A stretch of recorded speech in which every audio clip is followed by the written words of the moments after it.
Now at a big developing story in Chicago, city council members discussed lowering the speed limit across the city.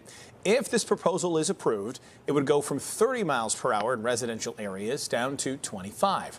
Wojciechowski explains the why behind the potential change.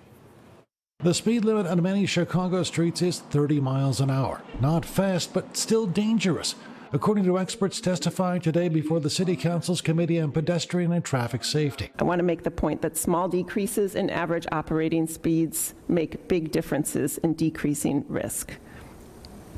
We don't need everyone to drive much slower to see big benefits. Aldermen complain that some of their residential streets are more like highways. One thing I do agree with our Commissioner of Public Health, it's all about behavior modification. And guess what?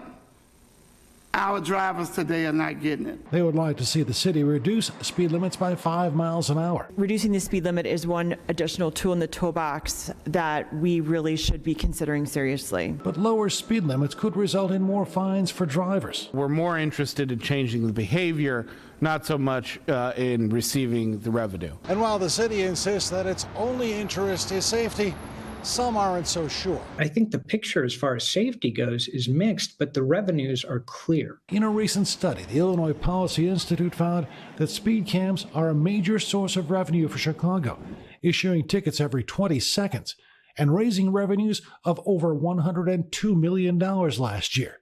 Lower speed limits, the group says, could increase costs for motorists. A huge increase in revenue for the city and massive costs on those Chicagoans who can least afford to pay them. The mayor had called speed cams a cash grab during his campaign, but so far has not called for an end to the program. We reached out to his office today, but received no response. The chair of the committee says he wants to see more in the way of education and less in the way of fines. I believe we can have less revenue and fewer traffic fatalities. I think that goes hand in hand. At City Hall, Charlie Wojciechowski, NBC 5 News. Thanks to Charlie.